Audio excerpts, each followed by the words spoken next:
Thank you, Chris, and thank you to everyone for taking the time to come here today. The third conference, the third SALT Summit, very critical in terms of Lake George, a body of water that I've worked on for the past 5 decades and have grown to love a great deal. So what I'm going to talk to you about today is the title of the talk is on the screen. It's a little different than the title of the talk that's on the agenda. This is a culmination of some work that a group of us did last year, studying a bunch of 14 watersheds around the Lake George Basin, but focusing on Finkle Brook in the town of Bolton. My history with Finkle Brook began back in the early 1990s when I set up a station at the Darren Freshwater Institute and started monitoring flow and stream chemistry. I continued through the time when I retired from the state in 2005. Chris and I, again, continued to work on Finkle Brook along with some other projects that we've done recently. So that's the topic and the thrust of the talk today. Just to give a little background, prior to the 1940s, most highway departments across the country relied primarily on plowing and salt as an abrasive for winter road maintenance. Salt was used in those storage piles basically as an additive to prevent the piles from freezing during the wintertime. New Hampshire was the first state to adopt road salt as a de-icing compound during the winter of 1941-42. As Eric mentioned previously in his talk, an average of 19 million tons of salt were applied to the roads in the U.S., roads, parking lots, sidewalks, etc., during 2005 to 2009. The Salt Institute, the most recent data that I was able to find in 2013, listed about 15 million metric tons of salt applied during that winter. 2013-14, sorry. Just some of the effects of road salt, and when you go to the literature, you will find a substantial amount of information. You have to dig in some cases to find it, but it is toxic to terrestrial plants, particularly along roadsides where we have heavy applications of road salt. Some of you may have seen this along the Northway in different locations with some of the evergreens that aren't doing too well.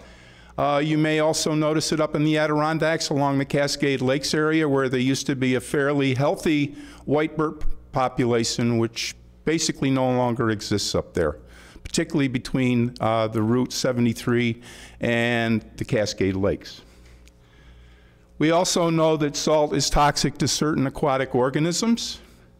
It can cause a shift in the phytoplankton of lakes to cyanobacteria, which are also known as blue-green algae, which are less beneficial to lakes in terms of the health of the ecosystem. And if we get levels that are high enough in terms of sodium, we can have adverse health effects, primarily for people with kidney conditions. So why is salt important in Lake George? I'm not going to try and use that. The graphs over on the right show 6 different stations along the longitudinal axis of Lake George. The x-axis in each case is time from 1980 through 2009, and the y-axis in each case is chloride concentration. And during that 30-year period, we know that there has been a 3-fold increase in salt concentration in Lake George. We also know that winter highway de-icing practices are the primary reason for that increase. And we also know from a recent paper published by Mark Swinton from DFWI that there is a strong correlation between the amount of road surface in a particular watershed and the chloride concentration of the stream that drains that watershed into the lake.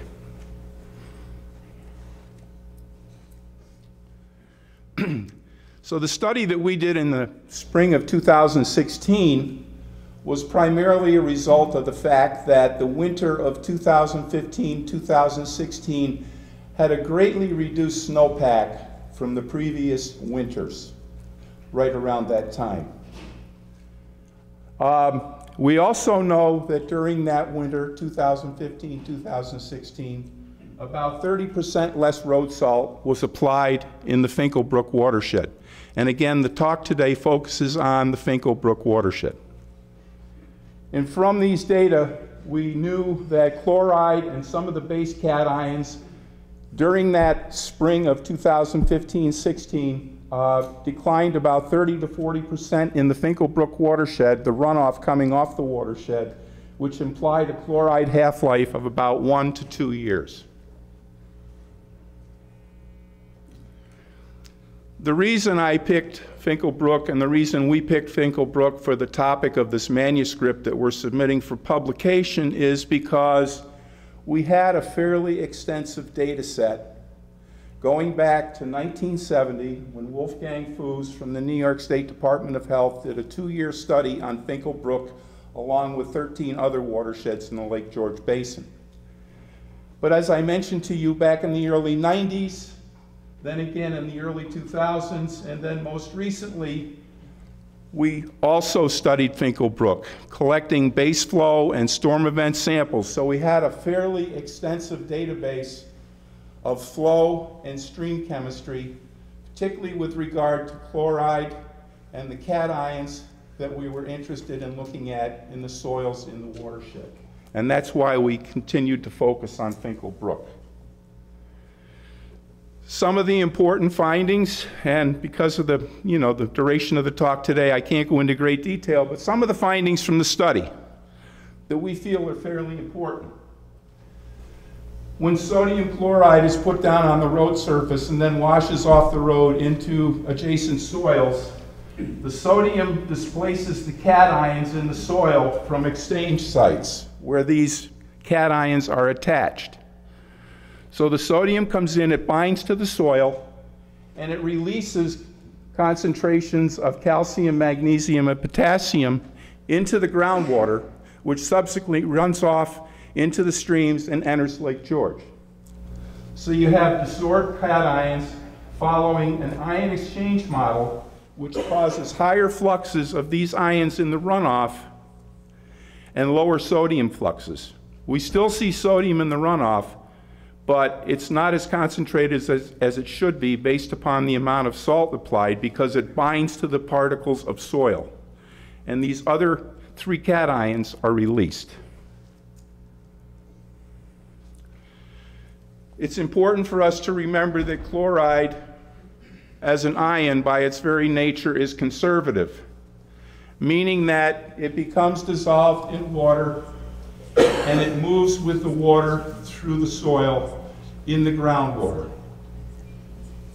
The reason it may not all come out during any given year when it's applied is because of the climatic conditions that occur during spring, summer, and fall, the amount of rainfall, and there may not be enough washing of that watershed to get all of that chloride out of the watershed. So some of it gets into the deeper groundwater where it's retained over a period of time. So not all the chloride that's applied in any given winter necessarily comes out of that soil in the spring, summer, and fall. So what I'm going to show you, starting with the Fuß study, and that was the earliest study where we were able to find any chloride data related to Lake George from 1970 to 71. And what you're going to see here, the x-axis is flow, stream flow. The y-axis is chloride concentration. These are the points that Fuß had from his 1970-71 study. Then if you add 92 to 97, 2002, 2015, you can see how chloride is becoming more and more concentrated in the runoff over a period of time. And this is the chloride. It's being put down as road salt. It's entering the groundwater, and some of it is being retained in the deeper groundwater pockets within a particular watershed, in this case, Finkle Brook. And then you add the 2016 data that we've collected, and you can see from the circles on the chart that we had a drop in concentration compared to the data that we collected in 2015. I mentioned earlier there's a displacement of cations, one of those being calcium. This is the same graph with 4 years of calcium data starting in 1970. You can see that what happens with calcium. Starting in 70 and then going through time, you have an increase in the amount of calcium coming out of the watershed and going into the lake. Why is this important in Lake George? Well, it's important because we have certain organisms in Lake George that have shells, like zebra mussels and Asian clams, that use calcium to build that structure. So here we are but releasing calcium into the lake, which is increasing the calcium concentration over what it would normally be if this situation was not occurring.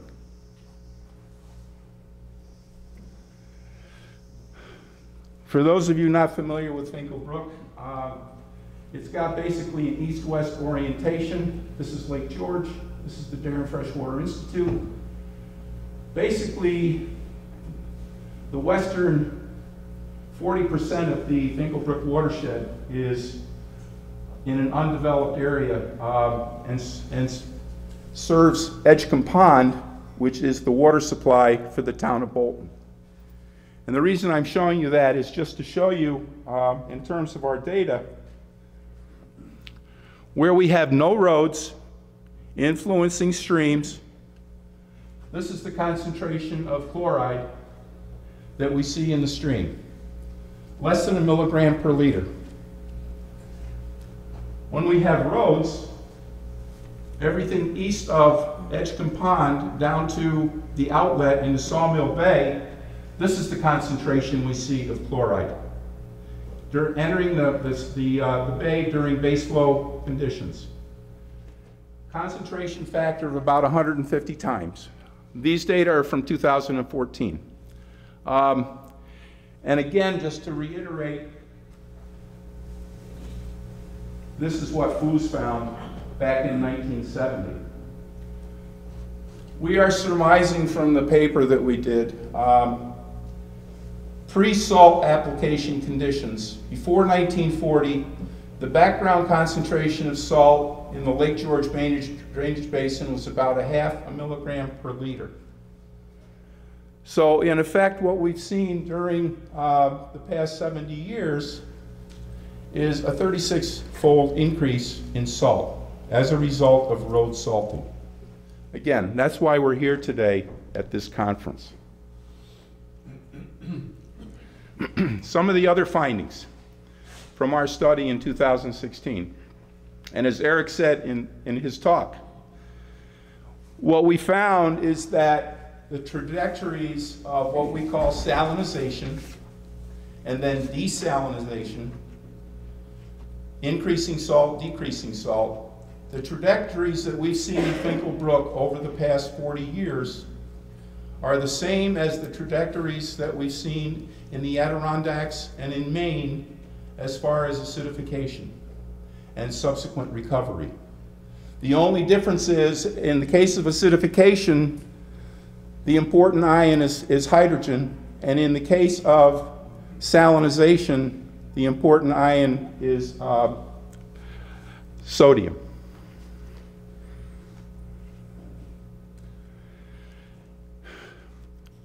I just wanted to mention, when we sent the manuscript out for review, one of the comments I received was from Dr. Rick Relier, who is here today, and I greatly appreciated his comment, which said that, you know, if you're going to put this in a journal that's got some worldwide coverage, you should have something that makes this applicable to people outside the Lake George area. And I took that to heart because it was a great comment, and I knew what the point was that he was making. What we did in this manuscript was develop two conceptual models. One talked about the cation trends, the calcium, the magnesium, the potassium, and the sodium that I've mentioned to you today. The other was a model that Jeff Short, one of the co-authors, developed for salt loading to Lake George. And what we had to do was to take the information at hand, and I'll show you a copy of the model, at least the graph, not the equations. And we had to fill in the gaps starting in 1940 and then going up through the data that we had for Lake George through 2009, the chloride data from the lake itself. We had some of the information that Karina had gathered when she was with the fund in terms of the salt storage and the amount of salt used by various municipalities around the basin for a period of time. I don't remember the exact duration, but taking all those data, we could plug it into this conceptual model that Jeff developed, and we could come up with different scenarios. What would happen if? So that's what you see up here in the first bullet. If all salt loading to the basin was terminated at 2009, which obviously it hasn't been, the streams in the basin and the lake itself, even more important, would approach pre-salting background conditions by about 2040. And that's the 0.5 milligram per liter that I mentioned to you.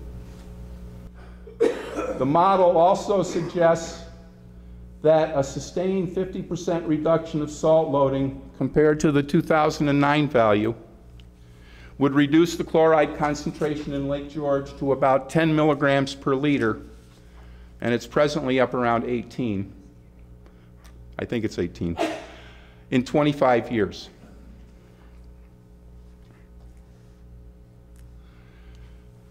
A sustained increase of salt loading. In other words, if we go beyond 2009, as we have, we're in 2017 now, if we keep adding salt the way we have been in the past, then the watershed and the lake would result in a chloride concentration of about 34 milligrams per liter by about 2050.